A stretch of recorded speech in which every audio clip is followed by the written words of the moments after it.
A thought I want us all to keep throughout this talk, and preferably afterwards, is a quotation from James Jeans, who was a physicist in Britain in the early 20th century, who was one of the first followers of Einstein.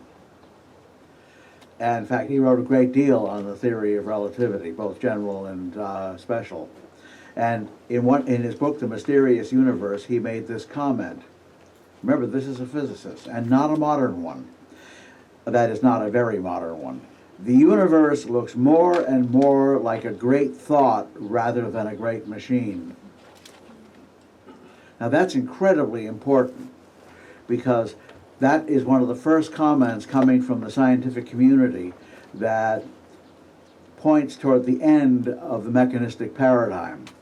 Now it actually already has ended, but most of the scientists haven't noticed.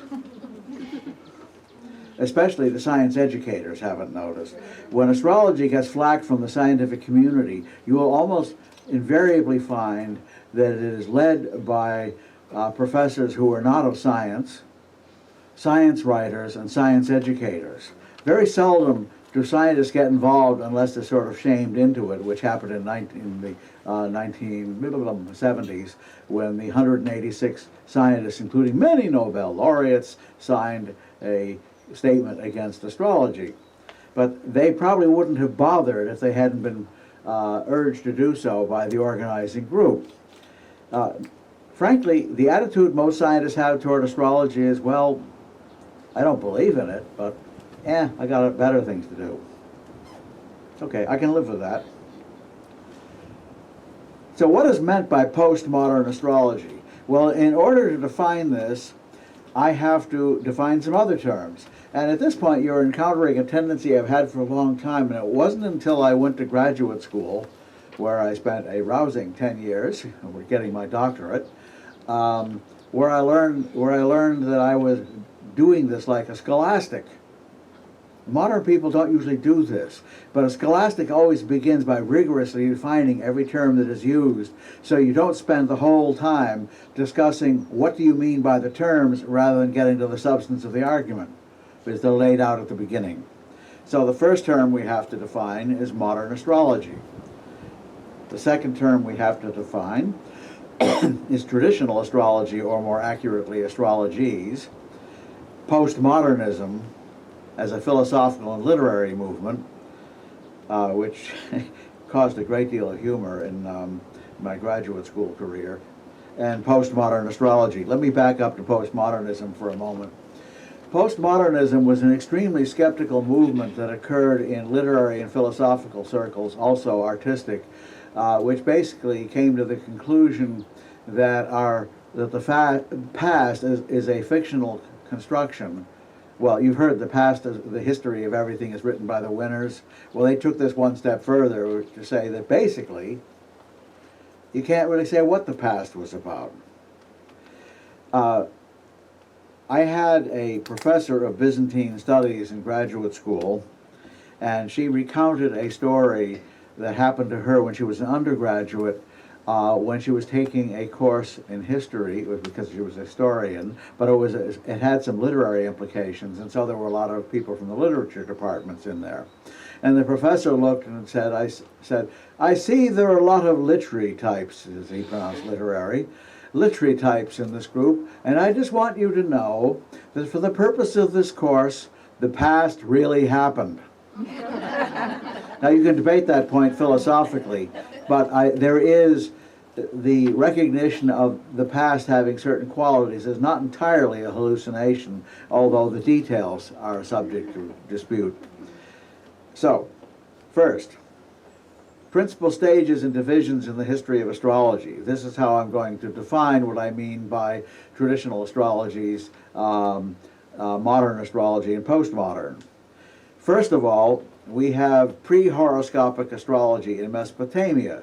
Dates, who knows, to about 500 BCE. Now, what do I mean by pre-horoscopic? There are two kinds of astrology, two mega categories of astrology. There is non-horoscopic astrology, which is any correlation between terrestrial events and celestial phenomena, but there are no charts. Like, for example, tides could be given as an example of this, or commodity prices fluctuating unless you use birth charts of commodities exchanges or something like that. By and large, financial astrology is non-horoscopic, although there are ones who follow a horoscopic approach where they look at the charts of companies and things like that. And specifically, the word horoscope, let me just make sure I don't have a slide on that. No, I don't. Okay, good. The word horoscope does not mean what most people think it means. First of all, I think you're all aware it doesn't mean a column in a newspaper. I hope. Are we all agreed on that one? That's a misuse of the word. Most of us think it means the chart. It doesn't. It means some point in the chart that defines a house as a first house. Most particularly, the ascendant. And the word horoscope is often described in texts as meaning watcher of the hour. Well, etymologically, you could make that interpretation, but it's a totally stupid translation. The correct translation is marker of the time. Time marker. So the ascendant marks the time. Now, where does it mark the time, you may ask, since we use the meridian in this culture. If you didn't know it, that's what we do. Egypt. Egypt developed a system of telling times at night by watching the stars rising in the east. And they, in fact, it is now becoming clear in recent research, invented the ascendant. So while it is true that the Mesopotamians laid a tremendous foundation, stay tuned for this afternoon's talk, or early evening, I guess, while it is true that the Mesopotamians laid a tremendous foundation for astrology, their astrology was, until near the end of that period, non-horoscopic. They just correlated celestial phenomena with events on Earth. It was the Egyptians who invented the horoscope. So while they didn't, and they didn't do it all that long ago, while they used risings of stars to keep track of time, using it for blatantly astrological purposes does not occur until after Alexander the Great. So non-horoscopic astrology is a fabulous antiquity, and just about every country, every nation on the planet has invented it at one time or another.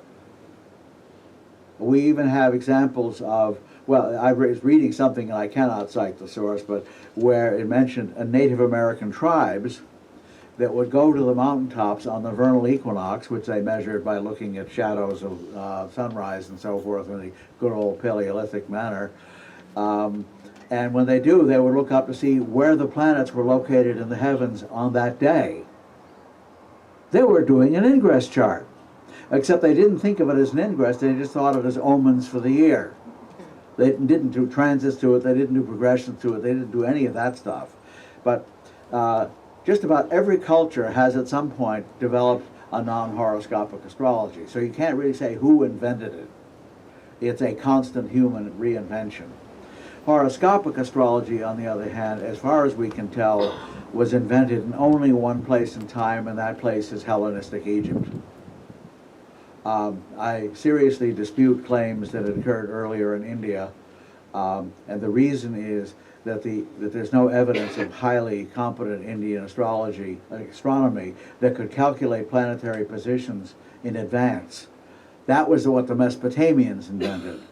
They could calculate ephemerides, and that's necessary. You have to have that capability. Now, there is a problem about the history of India, and that is, in the West, documents were written on relatively imperishable materials like clay tablets and so forth. That was not the case in Egypt, but Egypt had such a dry climate that papyrus was a very durable material. In India, papyrus and all the other materials they used were not durable. They would rot in the heat and so forth. So I can't guarantee that there was nothing going on in India of the kind, but there's no evidence that is accepted by scholars at this point. And I'm not just including Western scholars. Eastern scholars have pretty much the same point of view, or Indian scholars. And I'm sure there are notable exceptions. I think most of you may be aware or many of you may be aware, that there are recent indications of the fabulous antiquity of the civilization of the Indus Valley, and the reason why nobody notices a good deal of it is now underwater. Sea levels rose in the city, and they've been finding these cities all along the coast under the water. This does not mean that they were doing horoscopic astrology. It just means that they got civilized very early, much earlier than we generally recognize. So India civilization is incredibly old. No argument there. We don't know how old. The usual dating techniques don't work well with cities underwater. I'm not just being funny, they really don't. The soggy factor gets really bad. Okay, so early horoscopic astrology comes in after 500 BCE, which for those of you who don't know, it means before the Common Era, and it's the scholarly way of saying BC because it divorces the calendar from alleged times of the birth of Jesus, who was almost certainly not born in the year 1, because we even know who made the error. But when he was born, and in some people's minds, if he was born, is up for grabs, yet the system is so widespread now, they call it the Common Era. And that gets around the problem. So the AD has been replaced by CE, Common Era. Early horoscopic astrology in Mesopotamia, Egypt, and elsewhere in the Eastern Mediterranean and Middle East dates 500 BCE to about 200 BCE. Now here's the problem. We really don't know a hell of a lot about that period. Somewhere in here, Mesopotamian and Egyptian ideas begin to mingle with ancient traditions in India. That mingling occurred fairly early, and I know many Vedic, or Jyotish I prefer to call it, Jyotish people believe that it mingled only from India to Egypt, not the other way. But the Egyptians were fairly literate types. They were quite capable of inventing things on their own. For example, they were probably the greatest surveyors of the ancient world with these fabulously accurate astronomical alignments they made. I mean, a lot of people made good, accurate astronomical alignments, but the Egyptian ones were on a par. Nothing else was on a par with what the Egyptians could do. But they didn't have any planetary astronomy until they learned it from the Babylonians. So those two nations, by fusing possibly before the Greeks, under the Persians, but certainly after Alexander, is how horoscopic astrology came into existence. So, moving on. Do I have the same slide twice? Oh yeah, I'm good. Oh yeah, there is a small error here. Yeah, 3 shouldn't be there. Hellenistic astrology, mostly in the Eastern Grecophone dominions. That term is intentional. That is Greek-speaking, not necessarily Greek. There are very few Greek astrologers in the ancient world, but they all wrote in Greek, because after Alexander the Great, that was the common international language. So, and these dominions were in the east and later the eastern part of the Roman Empire. This Hellenistic astrology dates from about 200 BCE to 600 CE, and while for most other purposes the Roman era is not considered Hellenistic, in the East, for cultural and scientific purposes, there was no break when the Romans conquered the East. Things just kept on going the way they were. The break occurred when the Roman Empire became Christian, and then around 600 BC, the Byzantine emperors, who were all that's left, really began coming down like a ton of bricks on astrology. Fortunately, by that time, a good deal of Byzantium had been conquered by the Arabs, and in the Arab dominions, it kept right on going. So let's acknowledge that debt to the Arabs. If they hadn't done that, astrology might have died. Okay. Now, Jyotish, or the horoscopic astrology that evolved in India and nearby regions, dates somewhere around 600 CE to the present. In other words, this is a continuous tradition. That's its outstanding merit. They have not been persecuted by fanatical religions, either Christian or Islamic. They have not experienced collapses into barbarism. So the the Indian tradition, or the Jyotish tradition, has been fairly continuous, although there has been evolution, and what that evolution consists of is the subject of raging debates. And I'll let it go at that. Persian Arabic astrology dates, again, 600, 600 CE to the present. Now, it's probably older than that, but we have no documentary evidence, or at least we didn't until this week.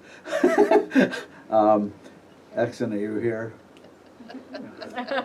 He's providing, there you are, he's telling me about all kinds of documentary evidence, so we may in fact be able to pull something up to fill in that period before 600 CE. It is my contention, in fact, and Exon, I gather, agrees, he's come independently to the same conclusion. A little history here. As you know, the Persian Empire conquered all the way from what is now Pakistan and Afghanistan to all through Asia and Greece and Egypt and Babylonia and so forth. And that was the beginning of the cultural fusion of that whole part of the world. And it is also known that these early Persians got deeply into astrology. As a matter of fact, there's considerable evidence that the idea of malefics and benefics comes from the Persians, not the Mesopotamians. It didn't come from the Greeks, because the Persians believed that believed in dualism. They were Zoroastrians, and therefore there were planets that were working on the side of Ahura Mazda, and there were planets that were working on the side of Ahriman, or however you want, whatever name you want to use, depending on what period. So it disappears completely, however, from the record around 200 AD, when another group of Iranian peoples, the Parthians, conquered that whole area between Pakistan and all the way up to what is now essentially the Mediterranean coast. That will have to be edited out of the final edition.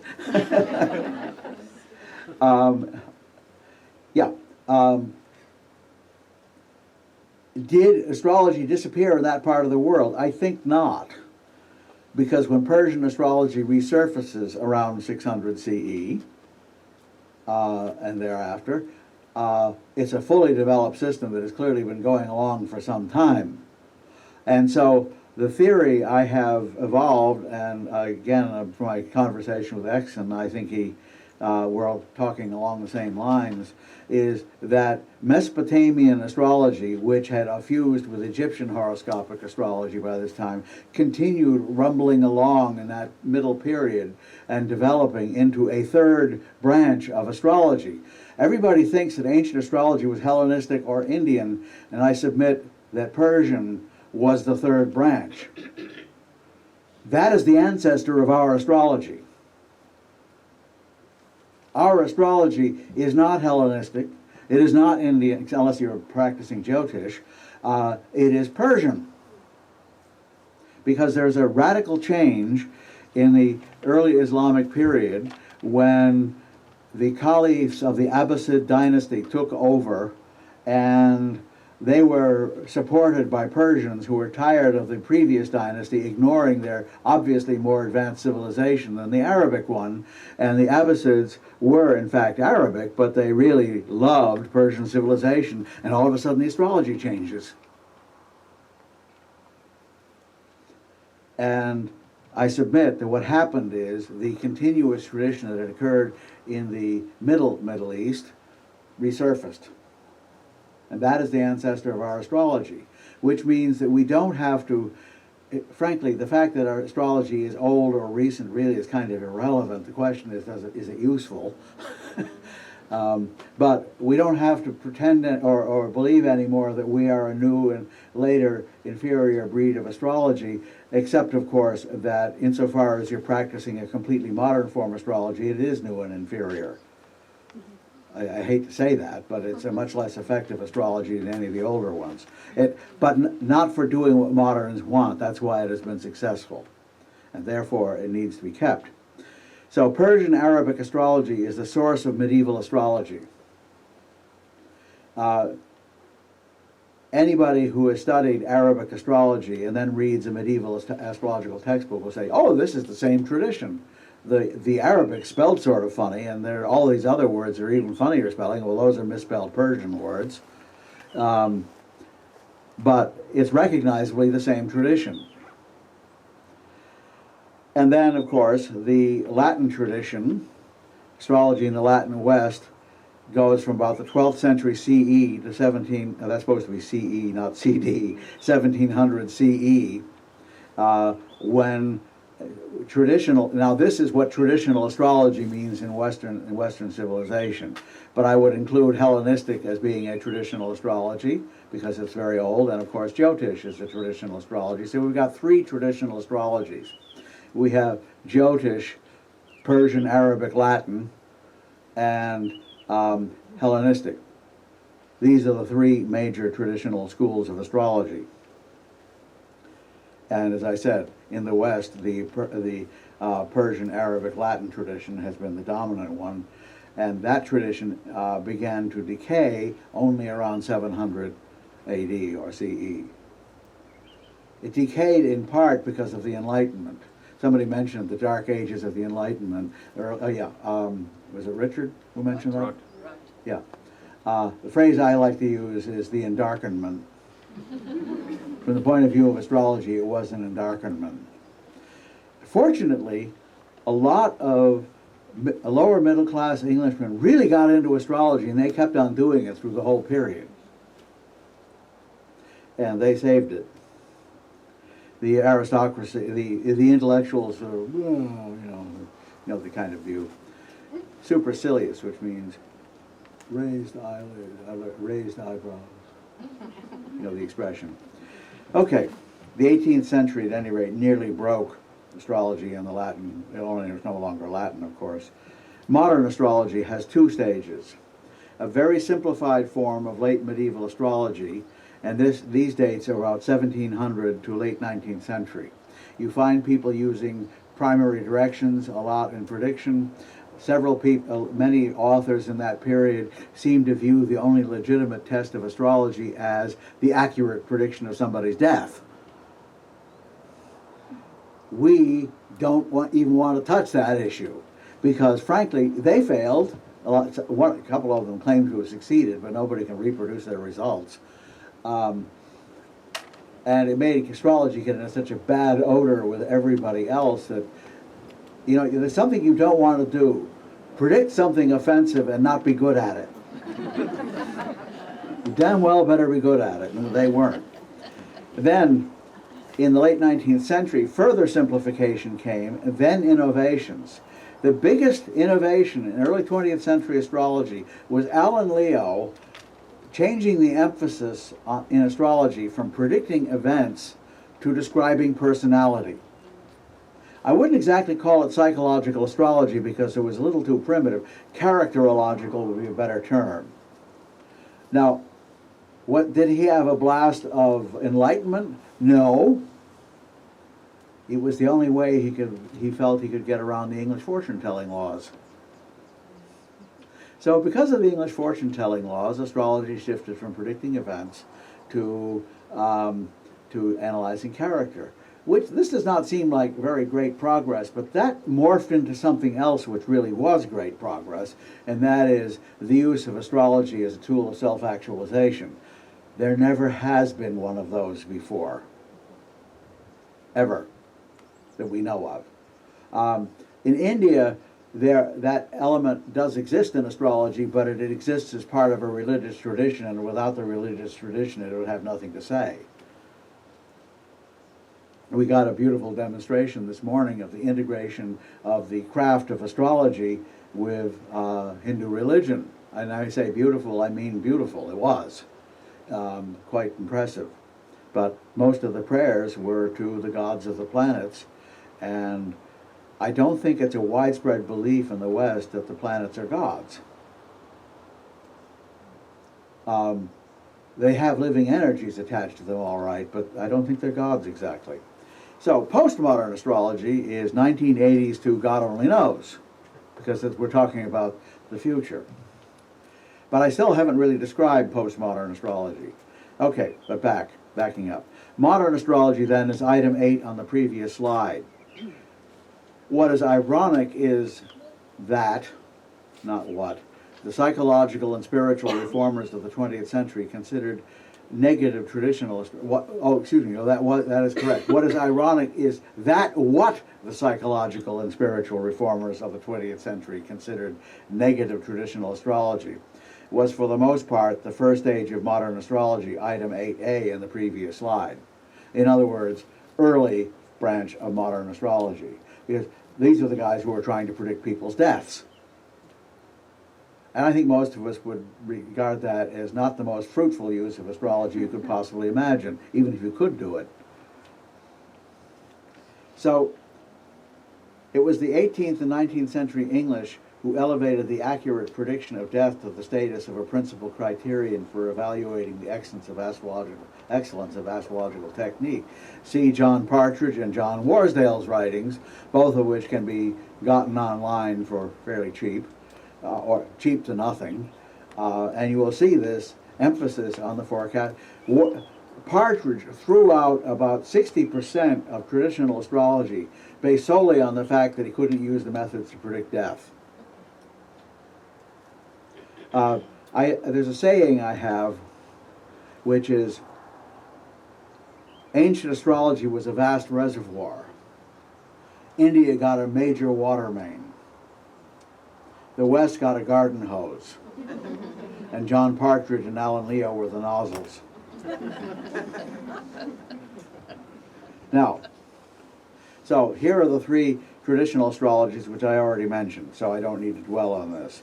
We have the astrology of India, or Jyotish, Hellenistic astrology, and medieval astrology, which includes Persian Arabic astrology and the entire astrological tradition of Europe from the 12th century revival up to about 1700. These three branches of astrology have their own practitioners and followers. By the way, this may come as a shock to you, but I am not a medievalist astrologer. I am actually doing a synthesis. I'm not saying what would it look like, I'm doing it. So I'm not saying I'm doing it as the be-all and end-all of what can be done, but more people use combinations of the methods than are purists. This is very good except for one thing, and that is we really need to pay a lot of attention to evolving some kind of theoretical framework which explains all of this. And we don't have that, although there are unmistakable signs that it's happening. So, postmodernism. Now I'm talking about the term postmodernism.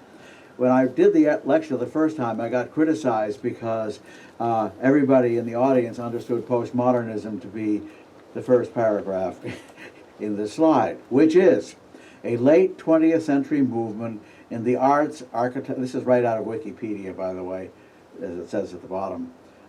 Arts, architecture, and criticism. There was a departure from modernism. Postmodernism includes skeptical interpretations of culture, literature, art, philosophy, history, economics, architecture, fiction, and literary criticism. It is often associated with deconstructionism, I put in the ism, and post-structuralism because its use as a term gained significant popularity at the same time as 20th century post-structural thought, notably associated with Jacques Derrida and Michel Foucault. These are two paradigm examples. However, contrary to what my critics in 2005 thought, the term has also been applied to a host of movements, mainly in art, music, and literature, I would add astrology, that reacted against tendencies in modernism and are typically marked by a revival of historical elements and techniques. Boy, is that a good description of the back to the tradition movement. So yes, an astrology that includes that is postmodern, and that's what I'm talking about. Precisely what I'm talking about. So, postmodern astrology has little or nothing. I never see the typos until I start reading the lecture. Little or nothing to do with the Derrida, Foucault, and many others type of postmodernism. It has everything to do with the second definition, and in my opinion goes far beyond it. It is, at least in part, a contribution toward a larger paradigm shift that must happen in the modern world. the promotion of living energy and consciousness as ontologically prior to inert matter and energy. Putting this in ordinary English, inert matter and energy do not precede life. Life precedes matter and energy, and it is not inert. Soul, putting it in traditional terms, creates matter. Soul creates energy. And this is exactly opposite the scientific paradigm. And even if astrologers don't think in these terms, astrology so obviously implies that this is why we can't get along with the scientific community. Now, in terms of science as a discipline, we are no threat. But science as a discipline comes with a philosophical viewpoint which has gained the somewhat negative term scientism, and it is the scientism that they're defending. That's why great scientists don't get involved in this, because they don't really care about scientism. But, do I have that quote here? Oh, no, okay. Suddenly, forgot the name of the person who said, it'll come back to me. One modern philosopher, a book called The Forgotten Truth, and I've forgotten the name of the author just because I'm 72. He said, scientism is the philosophical position that the only valid methodology for determining the truth consists of variations of the scientific method. Since this statement has never been proven by the scientific method, it cannot be considered scientific. Ooh! Think about that a moment. In other words, they're making faith-based assumptions. Very important point. Those are the things we're challenging, whether we know it or not. So, moving right along. Traditional astrologies and postmodern astrology. Reviving the traditional astrologies does not in itself constitute a postmodern astrology. Not in itself. So if you're a medieval astrologer who really is a bit fundamentalist, if it ain't Bonatti, it ain't real. Nobody's like that actually, but there are people who do want chapter and verse from a good medieval text to back up everything they say. They are not postmodern, they are pre-modern. Okay, that which is not bad, it's just it's not part of the solution. The study of traditional astrologies can be used in three ways. One, to revive the knowledge of traditional astrologies so that they can be practiced as they once were or currently are in the case of Jyotish, instead of doing modern astrology, as defined previously. To use elements of traditional astrologies in an unsystematic manner in combination with modern astrology. That's very common. That's something I am trying not to do. To use knowledge gained from traditional astrologies as part of a new synthesis. With this should come a new philosophical foundation and a considerable degree of theory. It will be a new stage in the evolution of astrology. This is item 9 in the outline. This is postmodern astrology. So 3 major tasks. Number 1, we do have to continue. Let me just check the time here. Oh, lots of time.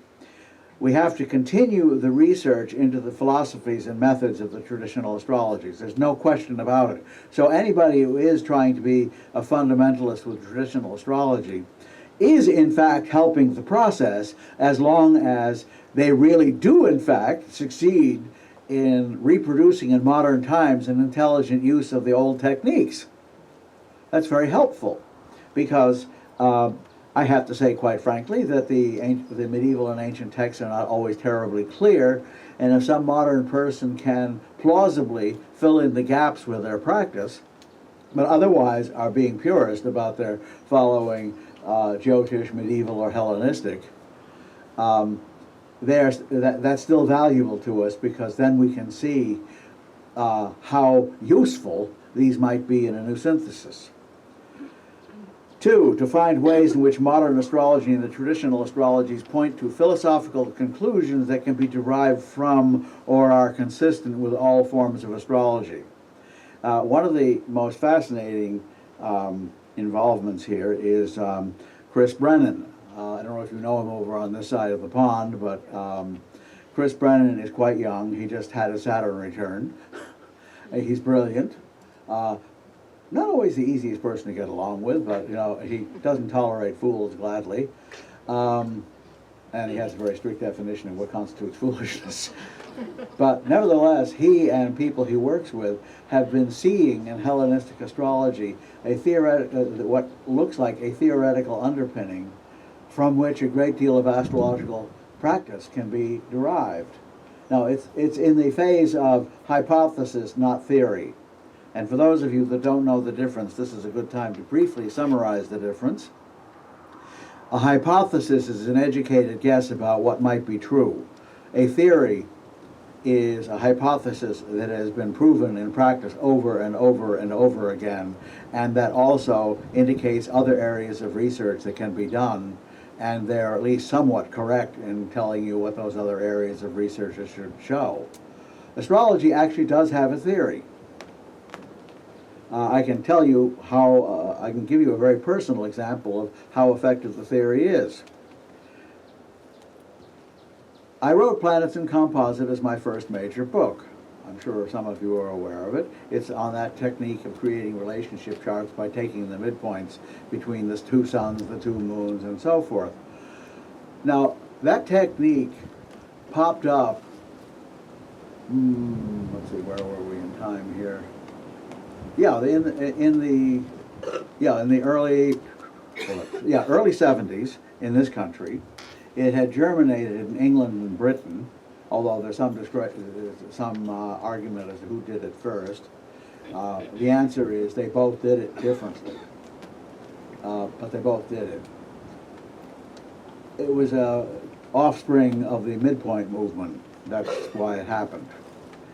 And so I was asked by a guy who ran a computer horoscope company to come up with a relationship horoscope text. And I said, well, by the way, at this point in time, the computers that were being used to calculate charts and print out reports were far more primitive than your cell phone.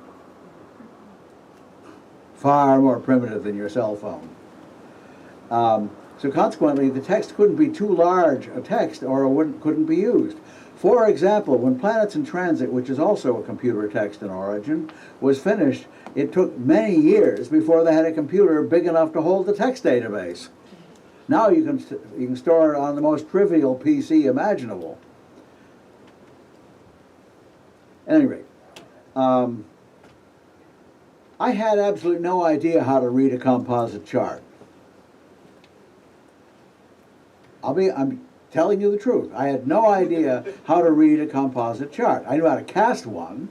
So I went to John Townley, who had basically introduced me to the technique, and I asked John, if I wrote descriptions from natal astrology that were appropriately adjusted for the fact this was a chart of a relationship, do you think that would be useful? And he said, absolutely, that's what you should do. So I did it. In other words, I predicted on the basis of astrological theory about symbolisms what the aspects should mean in a composite chart. I didn't do it from observation. There weren't any. Planets in Transit is another matter entirely. That was based on many years of observation because, in fact, I learned astrology by studying transits. That's a really good way, too. You really get to see what it's about. But composite, no way. I had to do it on basis of theory. So it means that the way in which we combine symbolism in astrology is theoretically sound. Not hypothetically, theoretically. It's been confirmed over and over and over again. It's not a theory in the scientific sense, but it's a theory in the philosophical sense. Okay, so we are finding in a much more rigorous way what may be the theoretical underpinnings of astrology. And they're places you would never expect to find them. There is, for example, in many of the ancient books, what's called the Thema Mundi, which would be translated into English as the horoscope in the sense of a birth chart of the world. Now, it never happened. It was an idealized chart that explained the essential dignities, and everything was put in such a way as to be consistent with the essential dignities, and all kinds of conclusions were drawn from this that actually turned out to work. And when you go into Hellenistic astrology, you see the Thema Mundi hiding in the background, influencing what the people wrote. And you try it out and it works. Ooh, fascinating. 3, the third task, to investigate philosophies and spiritual traditions that elevate life and consciousness over dead matter and energy. Astrology is not and cannot be a mechanistic philosophy. I think most of us have long since given up the idea that the planets are sending out rays in a mechanical sense that make us do things. Or putting it in philosophical language, the planets aren't the efficient causes of anything except gravitational fluctuations. Efficient cause is exactly what most people mean by cause, in case you're wondering where the word comes from. I put the word efficient in there because in Greek philosophy there are 3 other kinds which are absolutely necessary to astrology. So one of the components of the philosophy of astrology is going to be a fair amount of Aristotle, as it was in the Middle Ages. Another component is even more of Plato, and another component is even more of the Neoplatonists, who actually came up with a cosmological system that completely explains astrology. But it doesn't do it by describing a mechanism. I will just quickly share with you the Neoplatonic idea of why astrology should work. The universe was created by the world soul, out of itself. And in Plato, you see a description where the world soul, within the world soul, is created an entire solar system, but it's all in soul.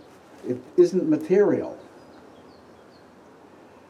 And the physical universe is generated by the world soul out of itself, and therefore there are physical planets whose motions reflect the motions of the planets in soul. And since we have souls, or we are souls more accurately, we have each of us a solar system within us.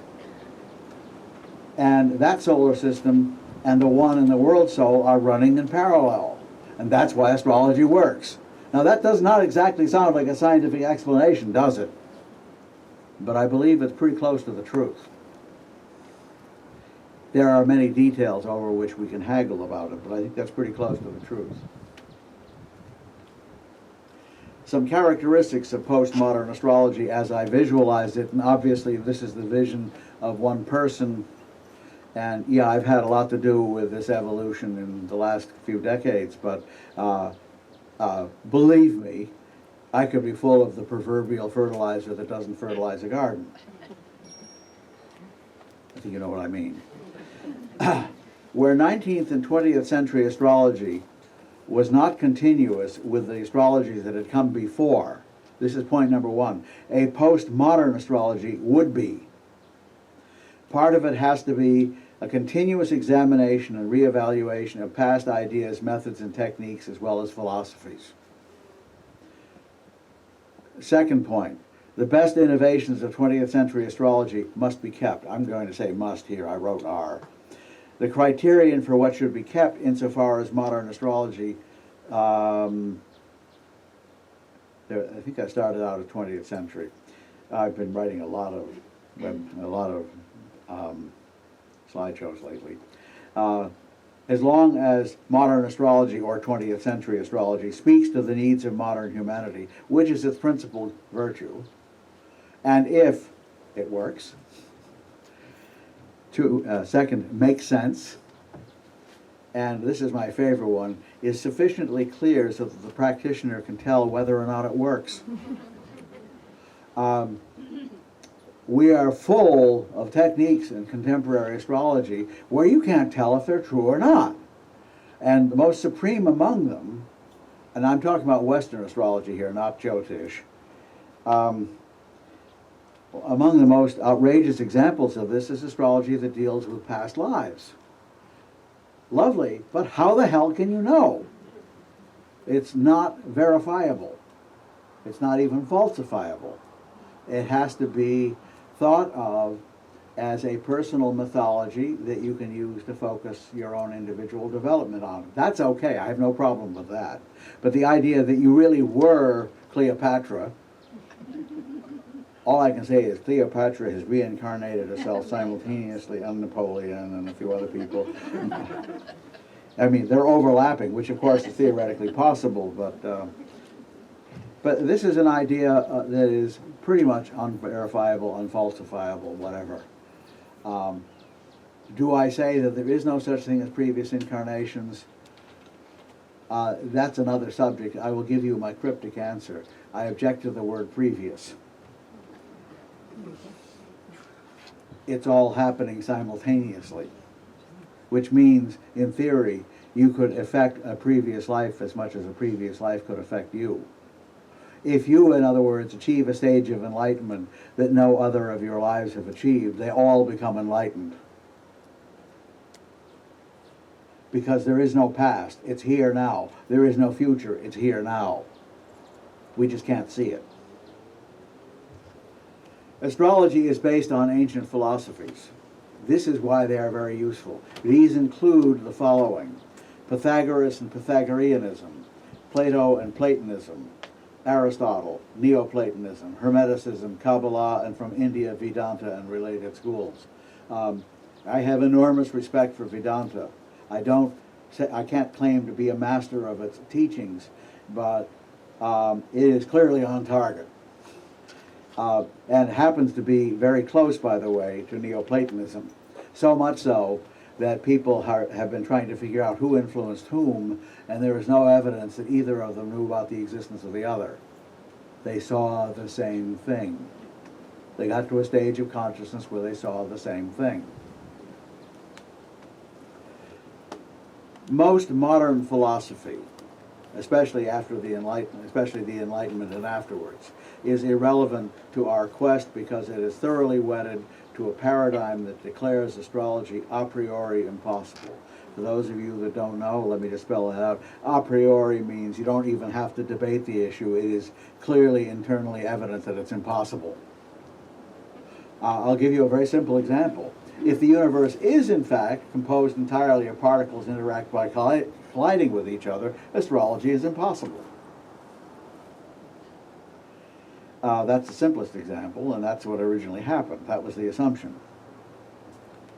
Possible exceptions in modern philosophy are the philosophies of language, phenomenology, and possibly the process philosophy of Alfred North Whitehead and others. Alfred North Whitehead is actually deeply subversive of modern philosophical thinking, but the first thing you have to do when you encounter Whitehead is learn his vocabulary. And there aren't any glossaries. Or there are, but they're on the internet. There are no published ones, and certainly not by him, which means that anybody's interpretation may be questionable. Process philosophy, which is much more than Alfred North Whitehead. Buddhism, for example, is a process philosophy. Is the philosophy that there is nothing static in the universe whatsoever, it is all process. And I think those of you who know anything about Buddhism recognize that that is a Buddhist position. There is nothing eternal, unchanging, and so forth in this world. That in this world, by the way, is the escape clause. What about other worlds? Okay. Ancient philosophies have to be re-examined and, I won't say probably, revised. Neoplatonism, as presented in the ancient work, will not fly in modern times, but it doesn't take a hell of a lot of tinkering to make it fly in modern times. So that tinkering must take place. It's not really tinkering. There are things we know about the universe now that they didn't know about the universe then, and these have to be used to modify, on an empirical basis, philosophies that didn't know about them. And remember, the emphasis is on knowing, not to be confused with believe and assume. A question that is often, how many of you have ever been asked, do you really believe in astrology? Okay? I'm sure most of you don't say no, but in a way you should. You don't believe in astrology, you know it. Knowledge is not belief. Now, you may not know that every bit of it is absolutely real, but you know it's a tool you can use to achieve certain desired results, and as a tool in that way, it's fairly reliable. So my brother used to put it very brilliantly when somebody asked him that question. He got into astrology a little bit too, but not as deeply as I have. People would ask him, do you really believe in astrology? And my brother would turn on his most supercilious sneer and say, do you believe in a socket wrench? It's not an appropriate question. Now, there are people who believe in astrology, the people who slavishly follow sun sign columns, for example. They don't really know it, they just sort of follow it as a belief system. Astrology is not a belief system, although there are belief systems within astrology. No argument there. Okay. Based on the previous, postmodern astrology will have theory, even if that theory is not quite what modern science would recognize as such. Part of that theory is that life and consciousness are not epiphenomena of the laws of inanimate nature. Epiphenomena means phenomena that are the result of something else more fundamental. To the contrary, life and consciousness are at least essential to this new philosophy, if not more so than matter and energy as presently conceived by physics. Rupert Sheldrake makes an interesting comment in one of his videos. He says, you know, the more we look at electrons, the more that it looks like they have free will. Talk about subversive statements. But he's right. Another comment that's been made is the more we do research on electrons, it seems to become increasingly apparent that there's only one electron. It just can incarnate all over time and space simultaneously. But that's why you can't tell, that's why the principle, the uncertainty principle. You can either tell how fast it's going or where it is, but you can't tell both. It's as if it's dodging us. And I submit that's probably exactly what's going on. In other words, the electron is a very primitive living being. Wow, weird, isn't it? But it makes sense. Oh, here it is. Yeah, Houston Smith. Forgotten Truth. Here is the quote I gave you before in detail. I did put it in. With science itself, there can be no quarrel. I agree. The scientific method, pursued on its own terms, doing what it's supposed to do, is brilliant. There may be errors that they make, but the idea is almost completely without criticism. Well, let me rephrase this. There is no valid criticism you can make of the method as long as they don't generalize it to something beyond the capacity of the method. With science itself, there can be no quarrel. Scientism is another matter. Whereas science is positive, contenting itself with reporting what it discovers, scientism is negative. It goes beyond the actual findings of science to deny other approaches to knowledge are valid and other truths true. In doing so, it deserts science in favor of metaphysics, bad metaphysics as it happens, for as the contention that there are no truths save those of science is not itself a scientific truth, in affirming it, scientism contradicts itself. It is, in other words, from a philosophical point of view, oxymoronic. It does not need refuting. The refutation is included in the very idea, and yet it's still very common. Scientism, not science, is the source of the paradigm that denies the ontological priority of life and consciousness. I've mentioned several people that, another Rupert Sheldrake story. Rupert Sheldrake was studying biology at Cambridge when, I think it was Francis Crick, of Watson and Crick fame, who were the guys who discovered the helical structure of DNA. Francis Crick, after they finished this, said, now we are certain that within a very few years we'll understand how life came into existence. Many, many years later he died. This is now many more years later. They still have no idea how life came into existence. And you know what's wrong? It didn't. It's always been there. It's matter and energy that came into existence. It's what physics studies that came into existence. Life and consciousness have always been there. The way I like to describe it is we are living in a vortex of soul stuff. I use that term advisedly. I can't come up with a better one. It's kind of clumsy, but we live in a universe of soul stuff, and the beings within it are like whirlpools in this continuum of soul stuff. And you may ask the question, what is the soul stuff? Best evidence is it's space. Space is not empty. It is a continuum of soul stuff. If you shoot gamma rays into a vacuum, every so often one of the gamma rays will disappear, and out will pop a positron and an electron, which apparently have been there all along in the continuum. Now, this is not the way scientists regard this, but it's a good sense that something funny is going on. Postmodern astrology versus tradition. I'm going to make this statement absolutely emphatically. This is a no-compromise statement from me. We must repudiate any form of astrological fundamentalism. Doesn't work in the church, doesn't work in astrology. We have to recognize that whatever advantages the older astrologers may have had, they were merely human and were just as capable of going off the track of the truth as we are. We need to strike a balance between the modernist attitude, which is not limited to astrology, and the traditionalist attitude. The first thinks that only the most recent work has any merit, and that's characteristic of sciences and scholarship in general, and the latter thinks that anything modern is hopelessly flawed and corrupt. These two positions are equally crazy. Postmodern astrology must recognize that astrology is a learned art.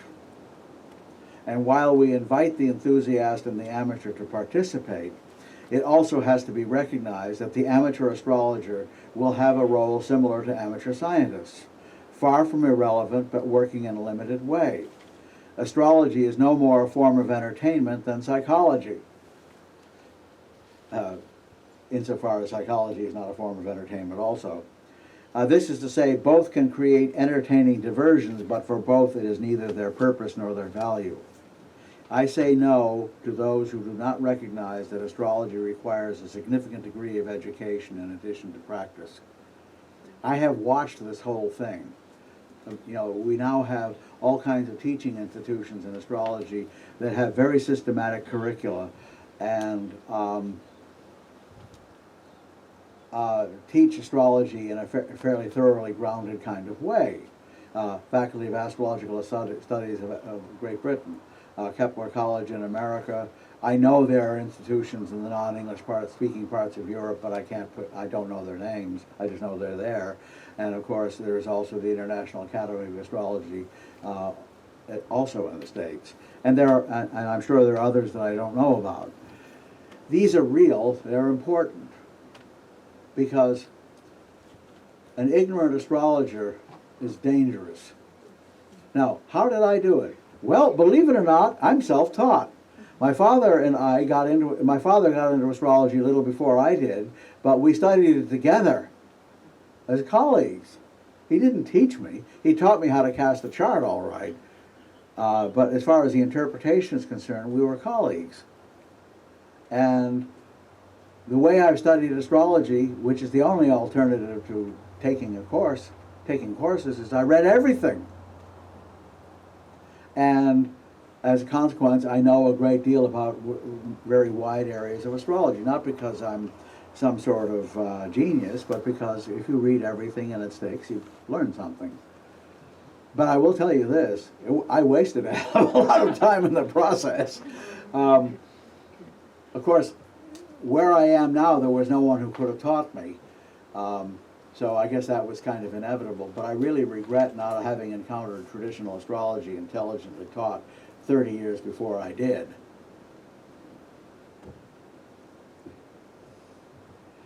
Varieties of modern astrology and postmodern astrology. The scientific school The scientific school desires to be more scientific, whatever that may mean. So there is a scientific school in contemporary astrology. A, astrological research must be patterned as closely as possible on research methods in the social sciences. For those of you that recognize the names, the Gokalan Veda, for example. And second, new astrological schools that, this is the other scientific, quote, scientific type, new astrological schools that attempt to streamline the mainstream of 20th century astrology and create more precise methods. Example, cosmobiology of the Ebertin School, the Uranian or Hamburg School, they're basically the same. The Munich rhythm method of the Döbereiner School, the Cosmobiosophical School of the Wangermans, the Western Sidereal School founded by Cyril Fagan and Donald Bradley, aka Garth Allen. These are all examples of schools that try to stick to things that are really clearly demonstrable in astrology and not go off into what they regard as my Latin teacher in high school used to call it cloud cuckoo land. Great term. Now, then we have another variety, astrology employed as a tool of psychology or used as a device for self-realization and human potential. A list of these would include, but not be limited to, the following. I can't begin to number all of this. Humanistic and person-centered astrology, Dane Rudyard and Mark Edmund Jones, and I forgot to close the parenthesis, oh well. Esoteric and evolutionary astrology, no comment. The various forms of psychological astrology, be they Jungian, Freudian, eclectic, or cognitive. Archetypal astrology, and of course the Huber School, which has had quite a bit of influence in the last few decades. I think I'm not hearing as much about them as I used to, but they're still around. They have very, very clearly defined methods that you, my God, how does the temperature change so fast? A few minutes ago it was cold, now it's hot. Depends, I guess, which way the clouds are going. But at least you don't get bored. Okay. The latter type, astrology employed as a tool of psychology listed above, is without doubt the single most important new application of astrology that the modern period has to offer.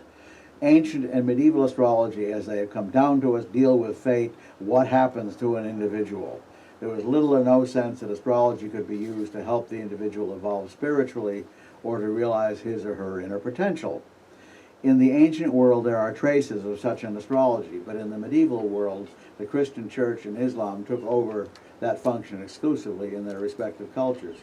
Nobody could compete with the church. A little later this week, I was showing you examples of what happened to people who did. They either died, they either lived out their lives but became increasingly disreputable, or they didn't live out their lives. I will fill in the blanks in that lecture. Here are the strengths of the traditional astrologies.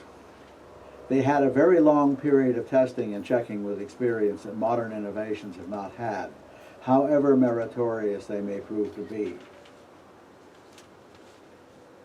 They have evolved a language, syntax, and methodology that allows one to look in very specific places for answers to questions. My favorite instance of the lack of this, it was the New York suicide study done, I guess it was in the early 80s, I don't remember the exact date, where they had timed birth charts of large numbers of suicide cases, which were obtained with the permission of the New York State Bureau of Records. They were real. I mean, they were real charts. And they conceived of a test that was designed to find out whether astrologers could tell the difference between a suicide and a non-suicide. Unfortunately, in their zeal to be scientifically perfect, they made a big mistake in their method, which is they looked through the non-suicides and paired them with charts that were suicides that looked very similar to them. Now, if you know anything about control groups, that's not the way you do it, because the deck was stacked right from the beginning. But here's the fundamental problem. I started working on it until I realized I had no idea what a suicide chart looked like. It was not until I studied traditional astrology that it became clear what it should look like. And I won't say that it's the be-all and end-all, but there are certain patterns that occur in suicide charts that are quite logical, that you would expect. I will leave out the method, so I don't want everybody leaving and say, oh my God, I want to commit suicide. No, it's a little more complicated. Okay. Now, the same that I've just said about the traditional astrologies. Oh, I'm backing up here. Yeah, you know where to look for answers to questions. In other words, whether traditional methods are accurate, they at least produce greater clarity. That's one of the things that's wrong with contemporary astrology. The methods are incredibly mushy. I have seen people who could read anything into a chart. A particularly brilliant demonstration of this process, and I have great reverence for the author, personally. He's a brilliant man, but he demonstrated the problem in modern astrology. It's called The Moment of Astrology by Geoffrey Cornelius. I believe every astrologer who has any interest in the philosophy of astrology should read that book. But he takes a chart which really didn't have anything to do with anything, but he managed to connect it, and then he reads how all these things happened from it by a method that was so amorphous that, quite frankly, he could have read anything into that chart. Fortunately, his other contributions to modern astrology are much more rigorous than that, but he demonstrated the tragic flaw of modern astrology. If you want to find something in a chart, you can. This is particularly true, by the way, of some of the quote-unquote scientific-y types, like Uranian astrology, which I used to follow with some enthusiasm until I was teaching a class where we were studying Uranian astrological ideas back in the 80s, I guess. And in the middle of this period of time, there was was up to that time the worst airplane crash in history. Two airplanes collided on a runway in the Canary Islands, one landing and one taking off, so you can imagine the speed at which they collided, and just about everybody was killed. The death toll was higher than any aircraft accident had ever been. Okay, good. Getting toward the end here.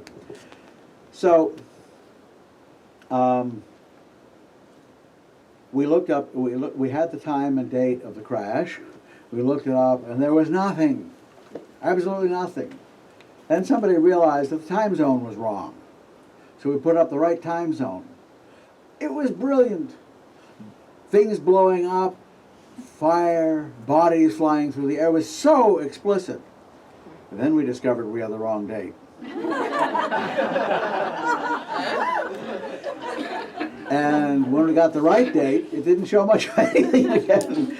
So the worst, if you have an astrology that shows you things happening that didn't happen, you got a problem. That's one of the simplest criteria. Now, you might say, well, what I say to people is very useful to them. I have no quarrel with that. But I would say, you're lucky. But, ultimately, the value of a practicing astrologer is what they can do for their clients. And that is not anything I would care to debate. Okay, continuing.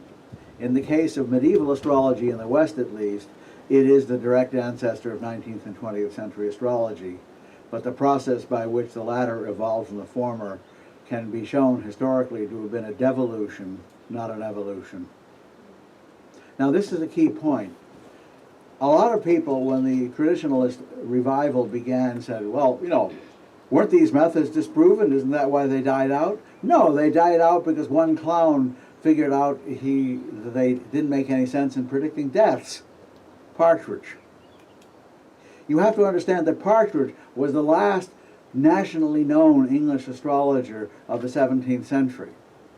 And those of you who may want to do some interesting reading, read the story of Jonathan Swift versus John Partridge. Swift of Gulliver's Travels, a vicious satirist.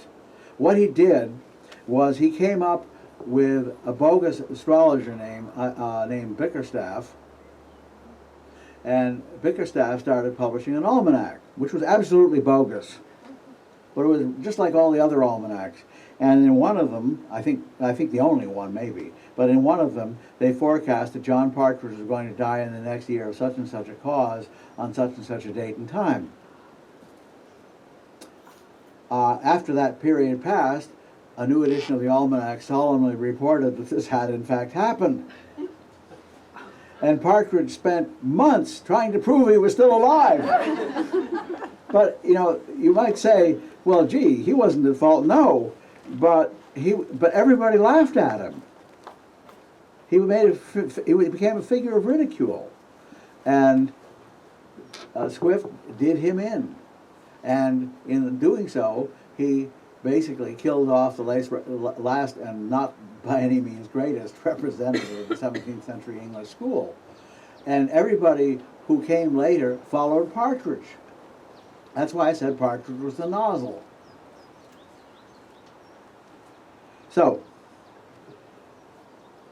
the techniques of traditional astrology did not die out because they were found wanting, at least not by intelligent people. They died out because of the Enlightenment. Swift was a card-carrying member of the Enlightenment gang. He was also nuts, literally. Oh well. So, early modern astrology attempted to deal with historical pressures, religious forces, and the emerging new science. The attempts to accommodate these led to an unintelligent pruning of the tradition before its near collapse in the 18th century. This alone requires that we study that earlier tradition. The deficiencies of traditional astrology. And just keeping track here. Okay. Ooh. Okay. Let me see how many more slides do I have here. Oh well. We'll stop on this one, I think. They are all products of cultures very different from our own. These are the deficiencies of traditional astrology. Are any of you living in the Hellenistic era? Are any of you living in the Middle Ages? The one exception to this, of course, is Jyotish, which has a culture in which it still is a living tradition. But in this country, Jyotish has to be, I think, substantially modified because many aspects of traditional Jyotish don't really quite work here.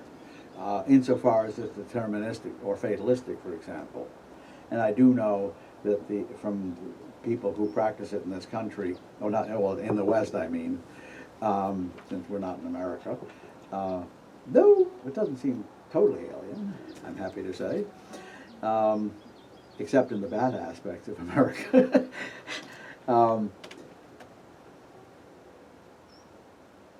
Our lives are not as rigidly determined as the lives of people who live in traditional cultures. And that means that any astrology that has a fatalistic tendency has to be revised for use in the West.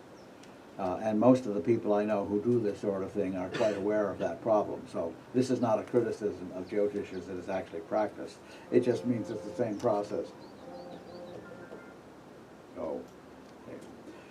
Related to the above, with the likely exception of Hindu astrology, there is nothing in the tradition that leads directly to the idea of an astrology of self-realization, although there are very strong implications for this in ancient philosophy. There are. Clearly, there was an ancient esoteric astrology, but they didn't call it that. They called it philosophy. It was in certain pagan circles as well integrated with philosophy and religion in the late Roman period as it is in India. As a matter of fact, the last official religion that dominated the Roman Empire before, this will enlighten you in something very important, before the advent of Christianity under Constantine, that is becoming the official church, was the worship of the unconquered sun. The worship of the unconquered sun was not paganism in the ordinary sense, it was a Neoplatonic religion. And astrology was an integral part of its practice, all the way through and through. And one of the reasons why the church was so bitter about astrology in the late Roman period is because it was a technique used by the previous dominant religion. And they were definitely bent on taking no survivors. So the books were burned. Incredible quantities of human thought were destroyed by the early church. I would say they probably committed one of the greatest crimes in the intellectual history of the West of any group there is. And they continued doing this throughout the Middle Ages. So it wasn't like they had a bad past. Okay. Especially in Jyotish, there is a strong tendency to want to be recognized as a science, while being secretive and not wanting to communicate methods and procedures. Again, this is not a criticism of any Western practitioners of Jyotish that I know of, but I do know from personal experience that there are a lot of astrologers in India who have these miraculous, marvelous methods that they will teach nobody, except members of the family. That's unacceptable. The strength of modern astrology in the 20th century, it does speak to modern culture. It does speak about self-realization. It's created many technical innovations which were not available. Dial techniques, Uranian astrology, astrocartography. It has generated the first methodology outside of Hindu astrology for evaluating personal relationships in a sophisticated manner. Do you know that the single largest category of books written on Western astrology are about relationships? I didn't say the majority, though, the single largest category. And that none of this material existed at all before 1950. None of it is traditional, because all they wanted to find out was, is the woman you're going to marry going to be faithful, and will she produce an heir? If so, do it. It was a business transaction. It wasn't a relationship as we know it. So it wasn't until the 20th century when relationships began to be taken seriously as something in and of themselves that we developed an astrology of relationship. It's all very new. When I was young, it was very hard to find books that described it in any detail. Now, they strain the shelves to collapse in the bookstores, including some of my stuff. And transits are now practical where they were not before, because you need an ephemeris to do transits. That's why the ancients didn't use them very much. They did use them, however. Okay, this is where I'll stop. Simply put, the task is to create the astrology that would have come into being if the so-called Enlightenment of the 17th and 18th centuries had not occurred. However, if that Enlightenment had not occurred, the astrology of self-realization and self-actualization would not have come into being. So oddly enough, the 18th century forced astrology to come up with a new task for which it was excellently suited that had never been there before. So we have both a pain with the Enlightenment and a good thing that came out of it. Then we have to add to the above the results of an examination of all other astrological traditions such as Hindu, Chinese, Hellenistic, etc., because all of these contain elements that, if properly integrated into the whole, would create a new and more powerful astrology.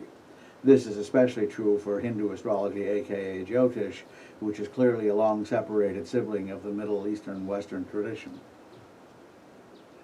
That's going to be a difficult one, because the overlap in methods, that is, the two traditions claim to be able to do exactly the same kinds of things by very different means, which doesn't mean that one of them is wrong, because you can say I love you in French, you can say I love you in English, you can say I love you in Latin, you can say it in Sanskrit. Does it mean one of them is better than the other? The meaning is what's important. Astrology is a language. Okay, though that gives you some idea of what the program I'm laying out. There was a little more to the slideshow, but most of it has transpired. So, thank you for your attention.